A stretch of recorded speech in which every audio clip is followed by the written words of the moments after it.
Welcome to our webinar today. It's going to be Supercharge Your EdTech Professional Learning, about a lot of the things that Emory and I have learned this year as far as fueling really great instruction with quality educational technology.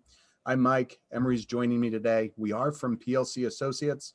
We're an educational consulting firm in Western New York and also in Naples, Florida. I am Mike Newman. This is my 16th year in education. For almost the last decade, I've been an instructional technology coordinator in multiple states, multiple positions, and also worked in the virtual learning environment. I'm a huge proponent of remote learning and came aboard a few months back to PLC Associates to help kind of increase the use of educational technology across the organization. I'm working in virtual learning. I was a tech coordinator for a large virtual school. I've also been a virtual teacher in the high school special ed environment, the middle school, math, and ELA, where I also wrote courses. And then in face-to-face classrooms, I've also been a self-contained special ed teacher at the middle school level, a collaborative co-teacher, a co-teacher at the high school level, and I've also been a business teacher. So I come to this with quite a bit of experience in teaching and learning, in addition to technology. And one of the things for me is I'm always on this path of continuous growth. I really am excited to have you all here today, joining us and growing with us. If you're interested, like I said, I see many people that I recognize from LinkedIn, and it's really exciting to have you all here. But if you haven't connected with me on LinkedIn or Twitter, please do so. Hello, Newman PLC. Yes, it is a corny Seinfeld reference, but I'm going to go ahead and lean into that instead of avoid it. Oh, I love doing these sessions with you, Mike. We always start with a little bit of humor and laugh. Welcome everyone to our session this afternoon. Really super excited to have you joining us today. And as Mike pointed out, we're seeing folks in the audience that we definitely recognize from LinkedIn. And again, we really would like to continue this conversation with you even after today's session. Give you a quick background on myself. I'm 20 plus years in education myself. I'm going to kind of work backwards because I like to really talk about the things I've been doing most recently, which includes my work with PLC Associates. Last year was a lot of focus on best practices, instructional best practices, and a lot more into this year has been that tech integration. I think really when you ask districts, what are your top needs? It tends to float to the top couple things: student engagement, looking at lesson design, and then also our integration with educational technology. Where I cut my teeth really into the technology portion was when I was a coordinator of curriculum instruction and technology at a small rural district in what we call the southern tier of New York State. We were rolling out iPads back in 2011 and 2012, and we actually had a one-to-one initiative by 2013. So I've been into technology for quite some time, not only from the instructional side, but also the management. And then when I started a school at PTech, at Wayne Finger Lakes BOCES, I got to start a school from the ground up. And one of the partners that actually supported me was Mike here on camera with me here today. So we've been kind of around the block, but what really makes our relationship really unique is I was using and integrating technology from the administrator standpoint, and Mike was really key in making sure that we were doing it through a technology integrator's mindset as well. So when we melded our mindsets together, we really got great work going in the organization we worked for. So you'll know me, and we get really energized with this, but I'm always really looking forward to just supporting schools as well as your instructional improvement goals, whatever wide range of that might be. So looking forward to doing that. And I don't have a corny name on LinkedIn. I just go straight up with my name, Emory Roethel. So, and also please feel free to, email me as well. So continue that. And before we get started, the third person on this session with us is Penny Ciaburri. She's going to jump on at the end. She's the CEO of PLC Associates, and she's going to jump on at the end, talk a little bit about the organization and some of the things that we have coming up in the near future. Yeah, a lot of great stuff coming from PLC Associates this year. And that's one of the things that, when we look at the title of the slide, March Madness 2020, Mike and I talked about this in our last webinar, but we think it's really important because just like what we've been doing at PLC Associates, we've been continuing to shift what we are providing districts and schools and how we support that. And really things began to shift for me back on Friday the 13th. That was in March for New York State. I was literally working with the district that day, and I started shifting with them because they needed some support. And by that following Monday, they went to what you see on the right-hand side. So they went with in person. I was walking the halls on that Friday. We were seeing students with some of their one-to-one devices and teachers right next to them. I mean, think of this. We have teachers that have not been that close to students since last year. So really the picture changed for us overnight. But really what I want to point out is even though the location and our settings shifted, the things though, our best practices, the things and the ways we use in technology and how we integrate all those together, we noticed that the settings were shifting, but those uses of those tools needed to be strengthened. And that really started a lot of phone calls between Mike and I last spring. So Mike, share a little bit about your story in March Madness as well. So at the time, I was still a technology coordinator working in district, organizing technology for about 8 schools. And I remember we went home on a Friday and came back on a Monday, and where I worked, we didn't have a one-to-one device initiative at the time. We didn't have Wi-Fi hotspot initiatives. We didn't really provide tech support for families. And all of a sudden we had to turn on a dime and to do that almost immediately. Mm-hmm. In addition, we had software integrations that were underway. And all of a sudden you went from a number of schools, which were, might I say, tech resistant, to ones where I now had 30, 40, 50 staff members waiting outside of my technology open office. So it was pretty much a really wild time trying to navigate all of that from the basement of my house, while trying to touch teachers from all and support students from all over our region. So one of the things that I always think about when I look at this slide in particular was kind of that need for grace, and the fact that we had so many teachers, so many students, so many staff members, so many administrators that in that left-hand picture feel at home. And the reality is that picture on the right feels very foreign given the kind of challenges and events of the last few months. But what's been really enjoyable is that some of the conversations I was having in October with administrators, which was, oh my goodness, I just can't wait till we get back to normal again, have now shifted in January too. We're doing some really good things now. People are starting to get it. We want to make sure that we can cement this and do this well going forward, because now we can see scenarios where we will always have students that need different types of learning environments. So it's in our state specifically, it is really becoming a part of that kind of academic culture. Absolutely. Now, the other thing that kind of drove me nuts from the basement of my house was the idea that every vendor on the face of the earth just overnight made all their software free. And the fact that they made all their software free meant that it created huge messes for districts and schools to unwind once everything kind of shook itself out and the spigot was turned off in June. And to be honest, Emory and I in our work, we're still feeling the reverberations of this. Mm-hmm. Just last week, I was supporting a middle school where they were, talking about the boogeymen behind closets that were taking their software away. And it's this idea that having to now navigate that and that technology leadership with their head on their desk trying to support free software. We're at a time now where we've kind of gotten through, I would say, that initial storm. And now we're really trying to solidify our foundations with really good practice in the areas of instruction, in the areas of educational technology. Mm-hmm. And I think many districts and schools are coming to the realization that we need really great plans going forward, even if we don't exactly know how to get there yet. Yeah. And Mike, just to kind of point out, some districts that may have had some alignment or were achieving towards alignment with their technology. We know in the state that we work in, there was a lot around our what we call compliancy laws.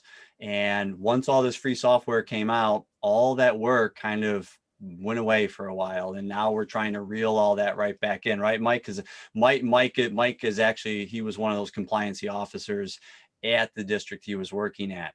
So now it's now we're starting to bring this back in. But Mike, what I really appreciate you saying is districts saw some struggle at first, but what they're starting to realize is we don't want to go back to what it used to be, because we're starting to see the advantages through as we continue to support our teachers as well as our administrators on how do we best use the practices that were already there before the pandemic. How do we continue leveling those up, right, Mike, as well as then bringing in the integration of technology and the softwares that support. We really actually can move education to where we've had that vision for years, and now we really have that opportunity to do that. So one of the things that we've noticed is that this idea that the software vendors that we work with, and it was one of the things that I did as a technology coordinator, is I would organize all of the professional learning that came in from the EdTech angle of things. And the reality was that the software vendors offered and still offer a very antiquated model of professional learning. Here we have the stork, that's the software vendor, and the baby, that is the drop and dump PD. They come in once, they come in for a day, they overload teachers, and then they leave and say, be back next year. And it's a really challenging thing to navigate at the schools and the district level, because then you're kind of left in some level kind of cleaning up the mess afterwards, right? Now you have to take that shiny new tool and start to really try and figure out ways to put it into practice. And one of the things we've had a lot of success with is working on software and looking at it with a little bit of a different lens. So that lens has been kind of that Frogger mentality. And you know, Emory has a great, some great ideas on this kind of Frogger mentality of doing things through some of his experiences. Well, I'll say the first thing, Mike, is this is like the best level of gaming that I can do is like Frogger, you know, 8-bit. I had to actually ask my son last night, what bit is this? And he goes, that's 8-bit, Dad. I'm like, wow, that's pretty old, isn't it? He goes, yeah. But here's the thing. When I look at something like this in Frogger, what I start thinking about is the landscape. And noticing that, you know, we want to get to the end, we want to get to the other side, but how do we maneuver that? And while we're maneuvering it, there's a lot of touch points that bring challenges to that navigation along the way. And Mike and I had a good discussion around this actually last night. So what we start thinking about is when you look at like the game of Frogger, there's lots of different entry points in which you can get across not only the road, but then the river. And we, you know, through our assessments and our conversations, we help to start identifying what those entry points are. And that's through our assessment. But then think of this, our entry points are along the bottom there. That's from our assessment, that's our baseline.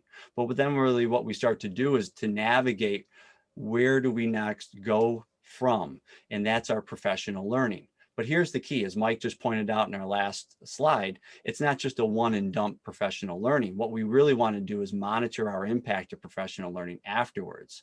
We want to make sure that we're right there with you in coaching and supporting faculty as well as administrators, because what we do, we call that closing the loop, right, Mike? And then what we're doing is we're monitoring the impact of it, but then we're also adjusting your professional learning along the way. So think about Frogger.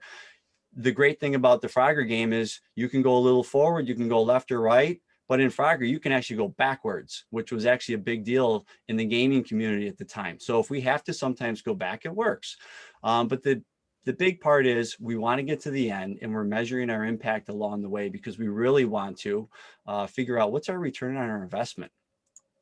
Yeah, and the reason that I you know, this idea of Frogger came, the frog came into my head, and Emory took it to the place of Frogger.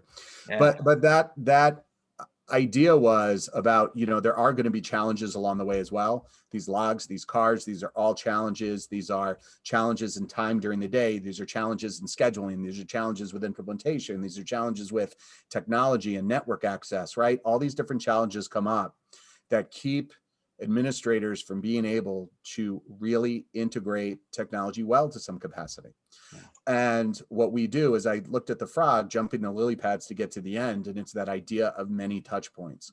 When our philosophy of training on a piece of software is to make some of the connections that you'll see coming forward, where we're doing technology with a purpose, right? And if we have to do a different purpose with the same technology, we'll do a second session or a third session or a fourth session to make sure that we're making the instructional points with the technology for the use in that moment and in that session, so then that could be used. So we really try and stay very clear in our purpose for that. And that brings me up to the next purpose, right? We would think this was silly. If I called my neighbor who was the gardener and said, hey, can you come over, help me with some yard work? And all he did was show up with a chainsaw. And I had these very different types of areas, right? It would be appropriate for cutting down a tree in the forest, but it certainly wouldn't be appropriate for my cactus garden, and it wouldn't be appropriate for my vegetable garden. And the reality is that's also one of the motivations of software vendors in particular, right? Have a different problem, use our software. Have another problem, use our software. Have another problem, use our software. So it's almost like they want to bring one tool to every application, where what we like to do is we like to use the assessments that we're going to talk about in a little bit to not only identify entry points and then be able to compare it to software within a district to really make that perfect meshing point to have the greatest impact humanly possible. Because, you know, we look at our EdTech Toolbelt versus available EdTech, and one of the things we talk about in our effective instructional technology session is that need to really streamline systems and streamline your technology to have maximum impact while using the minimum number of tools. Every teacher should be armed with a great tool belt, right? Administrators should have a great tool belt. They should have those go-to tools that they could use for just about anything. Hammers, screwdrivers, these things are used a lot. That's why they're on everybody's tool belt. It just so happens that many districts also have like 2,000 other things on the van, right? So we want to make sure that we are focused on those go-to tools and that we're implementing the go-to tools first before we look at everything else that's on the truck. And for so many districts, it starts with essentially just a few things. Now, in looking at just a few things, right? Many districts are going to be Office 365. They're going to be G Suite. They're going to have a student information system. They may have a learning management system, right? But we're looking at some really core tools. And this is actually pulled from an actual district that we work with real data on software titles that were used at a high school. And what we did is we took it and we made this kind of fictitious 7-period day based on the different teachers and the different subject areas that we could look at. And when we looked at it, we noticed that that science teacher used 7, and I put the plus next to G Suite tools because we all know G Suite has many different tools under that one suite. So science used 7 different tools, and math used 3 different tools, music 4, English 4+, and so on. But by the time we got to the end of it, we noticed that for a student to potentially be successful, they had to access and know how to use 24 plus G Suite just to get through their day. And I would imagine and see this happening at schools and districts everywhere that we work. Every teacher has things that they need to do to accomplish in their class, but they do it in a little bit of a silo where that student doesn't work in a silo. That student works in many different classes and winds up having to learn just about everything to be successful.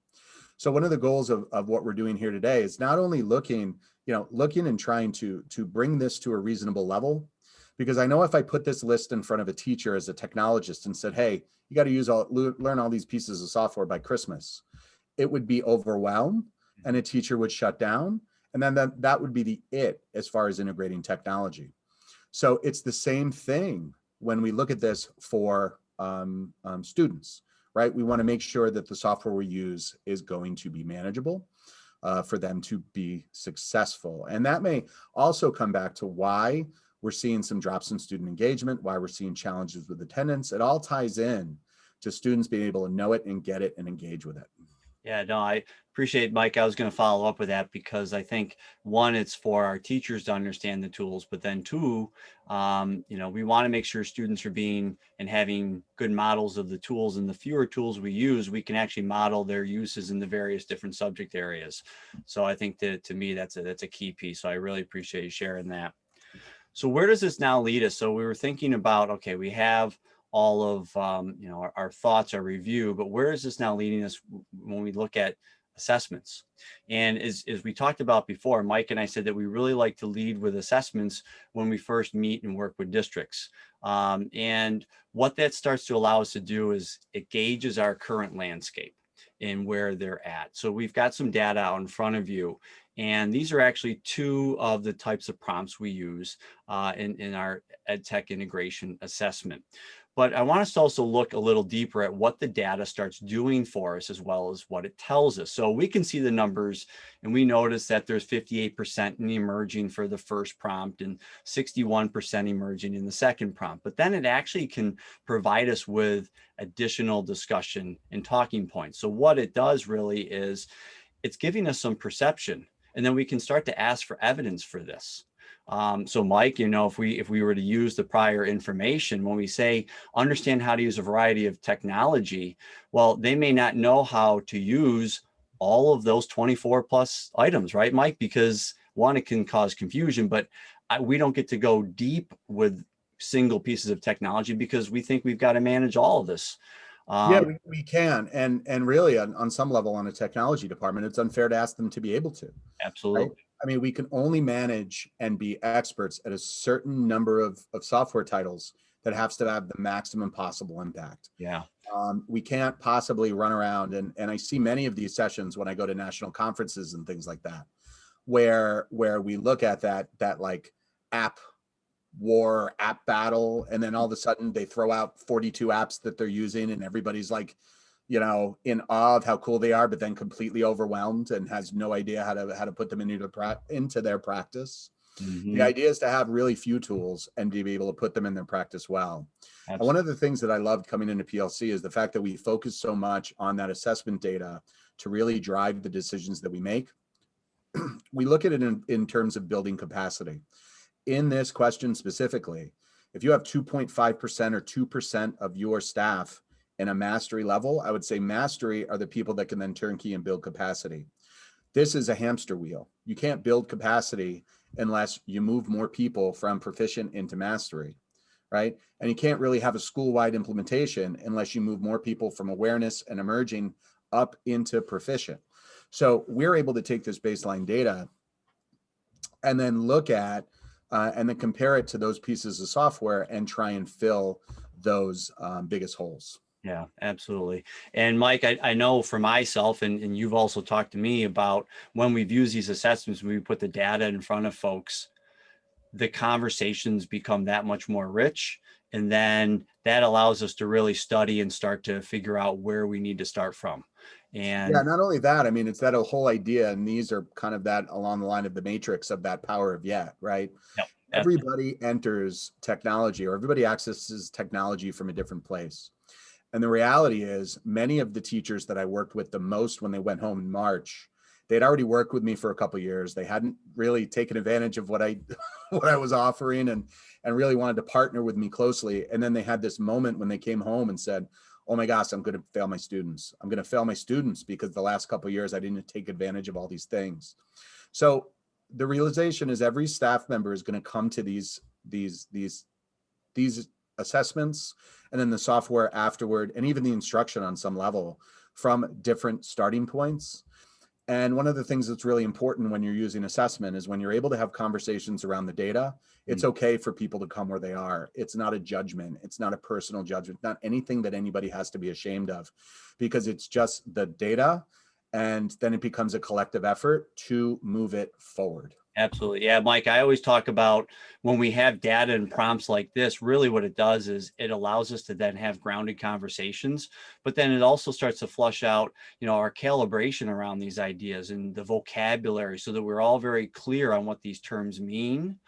And as we continue to have these conversations, it really leads into our next talking point here, and that's starting with the why. So we know we put the what up top, but really these assessments really start to bring about the why for the work that we're going to do, right, Mike? So we really want to be clear.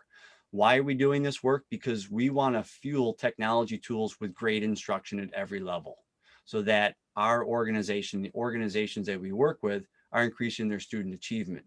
From that, we then can figure out how we're going to do this. And I'm just going to point out, say, because we really like this term, Mike, you worked hard on this term.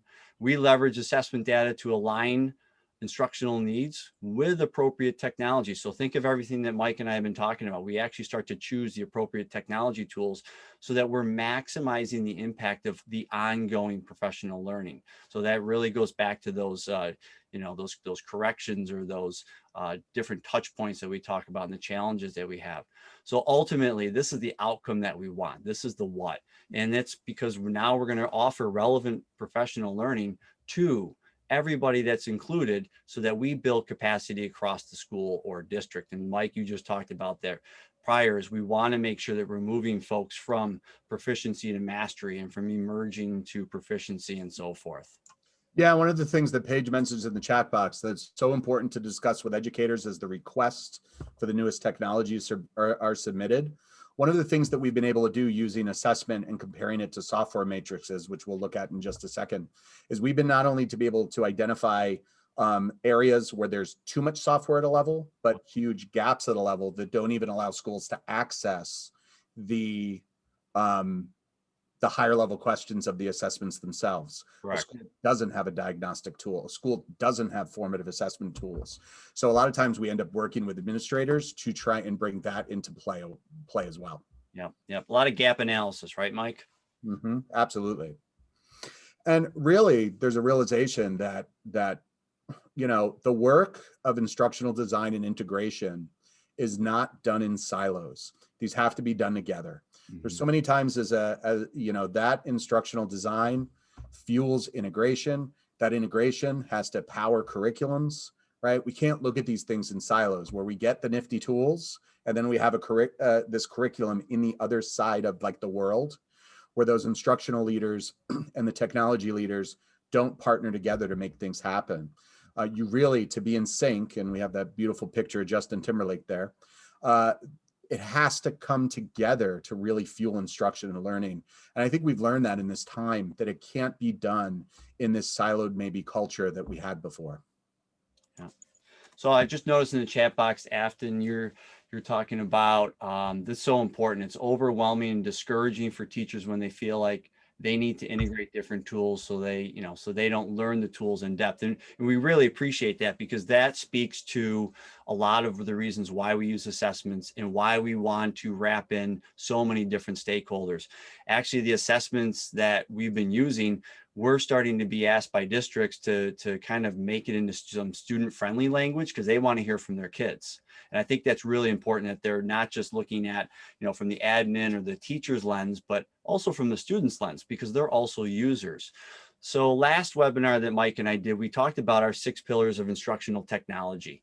And our takeaways from this are the following, is that you notice through our conversations and we've been talking today, we run those so that we can make our decisions on technology because it creates 3 things. 1, our relevant entry plans. And that's a lot of what we're showing you today is there's a lot of ways to get into things. And what we're doing is, it's not like a vendor coming in and say, hey, we can do this. And yeah, our tool also matches this. Really what we're looking at is how does it all match up, because we want to understand the organization's needs. Second, we make all people a part of this process. As you notice, the assessment could be used in multiple ways to make sure that we're bringing everybody in. And at the end of the day, it improves your user experience. We want to make sure that all users of this experience are part of it. And then lastly, as I talked about before, we're always measuring the impact professional learning has, the implementation of an instructional technology tool. We're monitoring that from baseline to post. So to us, these are the real key reasons why it's important to be using these assessments data. So now we're going to take you through one that Mike and I kind of created here. Yes, we wanted to talk about just kind of the why and kind of build to this point. But looking at one of those questions, this is something that we're doing in almost every district that we work with.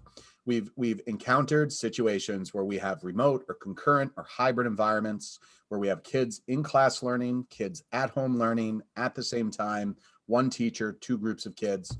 And the challenges that are coming out of that are, that idea that teacher mentality where you have the student that's on a computer, the teacher gets into a flow in the classroom, they finally start to get moving, and all of a sudden it's a parent or a student on the other end of computer they're done with their assignment. They don't know what to do next. The assignment's too hard. And then, so we've been asking all our districts, how do you know the exact academic levels of students? And quite often the conversation quickly goes to crickets. And it goes to crickets because there's not a tool to get that kind of continuous diagnostic work in. So one of the questions of that EdTech integration assessment is, do they use technology-based assessment tools that provide teachers real-time data on student performance and progress to give meaningful feedback? Reflection and feedback, phenomenally important in this time to build relationships and having kids engage. And then we also look at differentiating the use of EdTech instruction for students based upon learning styles. That's that whole idea of personalized learning. You almost can't have one without the other here. So in this school that we worked with, right, their level of mastery in using diagnostics was under 1%. Obviously not an area where you can build capacity from. Their mastery in personalized instruction, basically student-centered instruction, was 2%. Once again, not a place to build capacity from. So what we started to do is we looked at that data and then we took a look at the available software that they had. And this place in particular did have access to iReady and also has access to IXL. And iReady and IXL do some things similarly, right? But when we looked at the tools, these were the tools that we identified as, meaning the need for diagnostics, being adaptive to student needs, allowing students to own a little bit more of their own learning, choosing recommended standards, being assigned the next standard based on how they do, having these assessments and check-ins that they could use. It created more or less those touch points.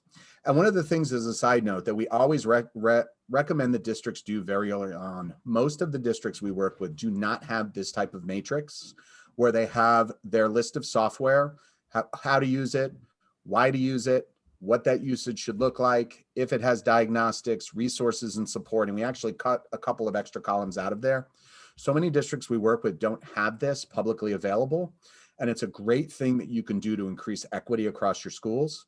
It's amazing what the teacher in room 118 knows and the teacher next door in 120 doesn't. It's really a way to kind of level that playing field. But what we did is we look at the assessment and then we merge it with that technology, right? You have that EdTech assessment question and then that software description. And in the place of IXL, right, we're using technology assessment tools for real-time data and feedback. The software description is IXL offers educational practice for K-12 students in ELA and math. The software includes analytical tools to track student and classroom performance and identify needs and areas for academic improvement. We also know from leveraging the software and supporting schools and implementing this across districts that they have a continuous diagnostic tool that any given day, a student, you can have accurate, up-to-date levels in math and reading on students. So this was a natural kind of merging of a need and a challenge presented with the question with an appropriate software that was in the district that was being underutilized. So here's what we did, right? We started to look at professional learning topics and how to start framing their professional learnings in a different way. In this case, that focused topic came out to be the IXL continuous diagnostic for math, intervention, and enrichment. And that diagnostic and that description was understanding current academic levels is vital for success in hybrid and remote learning environments. So we're mentioning specifically those environments that we want to be successful in. In this 90-minute session, teachers will learn how to leverage the diagnostic with students to differentiate instruction and other asynchronous opportunities for students to own their own learning. So what we're doing here is we're end up writing to the description. That description doesn't end up being, right, like, here's the next new nifty tool. We want you to use this in class an hour a week. Good luck. Yeah, very purposeful, right? Here's where we're going to give you 90 minutes of support in a very targeted way. We're going to layer results of the assessment into that to make sure that we're building those connections between high quality instruction, student-centered learning, continuous diagnostics, and a purpose of the software. And that's going to be our primary focus for that 90-minute session. The reality is IXL, many of the pieces of software that we help support have many different uses. There's a synchronous use for IXL. There's an asynchronous use. But what we do here is really target the specific use case that we want and the outcomes that we want going in, so that when we build when we then build the professional learning, right, that almost becomes our target. The target that we work through is, by the end of that 90-minute session, this is what teachers and staff members need to know and be able to do. And it allows us to really set these professional learning sessions on fire when we start to put them into practice, where we start to really, we're able to layer in some of those touch points. And also we're into almost storytelling in some way to talk about other instances where we've done this exact type of work and where it has been successful. So teachers in some level know that they're not alone in this. All right. So Mike, So, we want to ask our audience to try something out, right? yeah, so we do. We want to give a little room for interactivity here as we wrap up. You know, we talked all about the assessments that we have, and if you look at our LinkedIn page, there's a copy to that assessment in a PDF. We also have it posted online where people can look at. And if you're interested in it, you can get in touch with us, and we're happy to send it to you to take a look at. But here we want to take a look at another assessment question, and this is really a great example of a different use case for this software. And you're going to be able to see how different it is. But that EdTech assessment question is use technology-based assessment tools that provide teachers with real-time data on student performance and progress and give meaningful feedback to students they learn. And then that software description, again, without reading the entire thing, we're looking at analytical tools to track student progress and class performance and identify areas for academic improvement.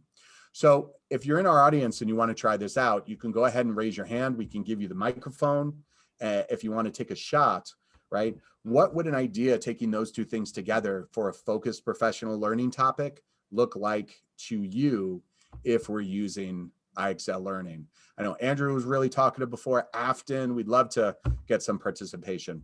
If you don't want to jump in and talk, you're more than welcome to put something in the chat box if you're a little bit better with writing. But we did want to give maybe 2 or 3 minutes just for people to put some thoughts together around this.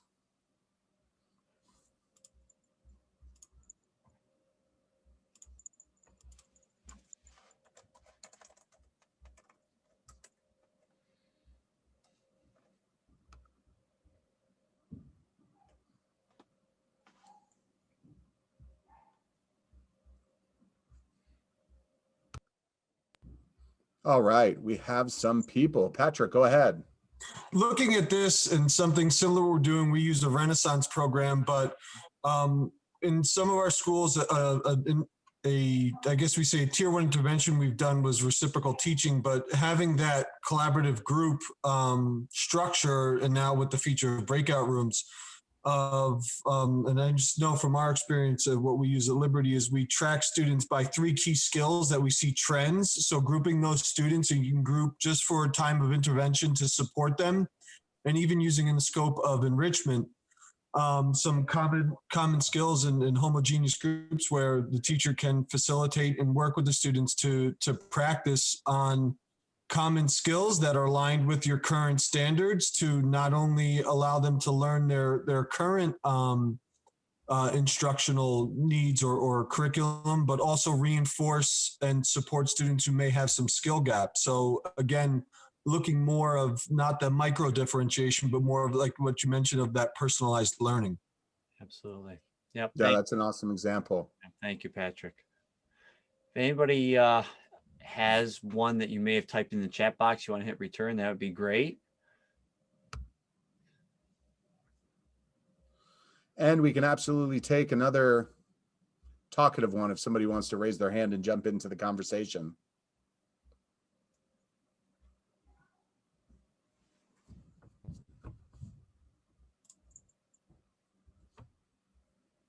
Wonder if they're looking to see if we have another one to share, Mike. What do you think? Yeah, we do. We certainly have another one to share and another example. In this case, this is what I came up with, is using data to drive conversations and personalized learning. We really wanted to lean into that idea of reflection and having really pointed personal conversations around data. so many times, one of the things I talk about in sessions is this idea of how many times have we heard, oh, that kid's a little high or that kid's a little low. What does that even mean? It's like an arbitrary statement based on somebody's opinion, basically. And we look at that, and the nice thing about having some of that personalized data and feedback is that next conversation we can have is about a standard, is about what to do next, is about a challenge that somebody's having, right? And how we can support them to get there. Maybe they're not there yet, but they can get there. And here's how to go about doing it. And here's how I'm going to support you. That's really important language as we even look at that software that we work with. And it goes beyond kind of that instruction and software piece where, you know, a lot of the work that I've been doing lately, we've not only been talking about how software and how idea and EdTech relates to Bloom's, but we're also talking about that idea of Maslow's and how can we use technology to really deepen the relationships that we have with students to even be able to access learning to begin with. So in this case, as students work in IXL, teachers gain access to personalized data for each student. This data may be used to drive conversations with students, teachers, administrators, and families to better understand students' strengths and challenges. As part of this 90-minute discussion, we'll use real student data to personalize next steps for teachers in attendance. Super relevant, super important in this time. And we're able to come to those conclusions and build really meaningful professional learning sessions around it, because we have that EdTech assessment. We know exactly what that district needs to improve their practice with EdTech and instruction. And then we also know that software that can go ahead and maximize things, not buying new tools, taking the tools that they already have and using them to maximum capacity. And Mike, I think the one last note on this is thinking about a 90-minute session, but it is very focused on one area. And what we really want to make sure happens at the end of each session is that's turnkeyed, like literally the next day for our administrators, our teachers, anybody that is part of those professional learning sessions, they can take and act upon it.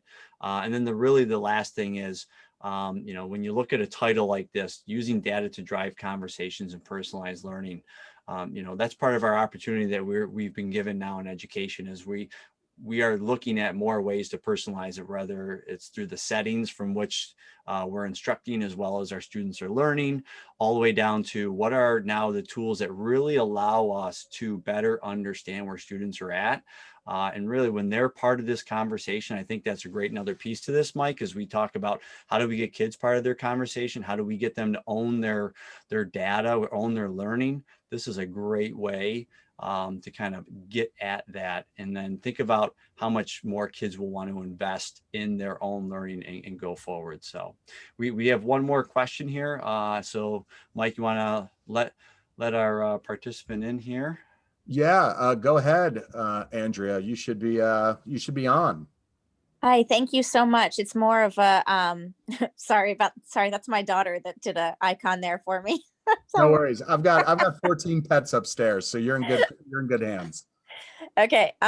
So I just wanted to more than a question, it's a comment. I love that in this response here in the focused professional learning topic that you zoom in on the family participation. I work squarely in family engagement. I think it's so important. You know, the remote and hybrid learning has definitely, you know, highlighted the inequities that learners face at home in terms of how much support they may have from different, you know, caregivers and caretakers in their lives. And so if we just can provide, as, you know, districts, clear guidance to families about, you know, what their dinner table or before bed conversation might look like and what a kid might highlight about what they did during their day, just can make such a huge difference. I think, you know, so many caretakers, whether they're, you know, neighbors, grandparents, siblings, you know, are just kind of at a loss of how to support their child's learning. So I love that you bring in the families there. Thank you so much. Oh, you're Awesome. welcome. Yeah, and it's not the idea that families don't want to help, right? Families are desperate to help. And even me, you know, we have 4 remote learning students right above me right now, and my wife and I both work in virtual learning for a living. And there are days where we don't know exactly how to support them because of the data and the information we have. Yeah. Yeah. Thank you. That's so true. And all families. I have never met a family that doesn't care about their child's learning. So just to highlight that as well, sometimes we just need to know like what to do or how best to support each family or what their preferred means of communication is. And yeah, thank you. Oh, you're welcome. Thank you. Thanks for joining us. So we try to stay and stick within our time here. So it's about 45 minutes, but we want to share a couple last things here before we let you go today. The first is thank you again for joining us today. As you can tell, Mike's really passionate about this. I'm very passionate about this work as well. Sometimes we have to flip coins to see who gets to take over the next part of our talking here. But again, we really appreciate you being a part of our conversation today. We really would look forward to keeping this conversation going with you. So again, follow us on social media. I'm going to put in the chat box here. We've talked a lot about, what's this integration tech assessment? We showed you some of the questions from that assessment. And in the chat box, I shared our PDF. So there's an actual paper copy. And if you would like, you can actually take and get some results from this as well. And we have built an online survey for that. So you can know, that's kind of like your swag bag takeaway there, right? It's not filled with 10,000 software titles. It's actually filled with 20 really focused questions and prompts to really continue that conversation, to start the conversation, as well as then continue it. And we would look really forward to maybe having that continued conversation with you. So again, thank you very much. And Penny Siabiri, our CEO of PLC Associates, she's going to give you a couple other things as we let you go this afternoon. So thank you. Emory, Mike, thank you. Wonderful session. And to all of you, and I recognize many of you also on social media, thank you for joining in and sharing your time with us this afternoon. We'll continue to offer our free events. We think that's very important. We're totally committed to building capacity within the organizations that we're working with across the various and open mic across the states and such. One thing that just a caveat as we close today, interesting listening to today's information and a little bit about that drop and do PD, professional development, right? We don't do that.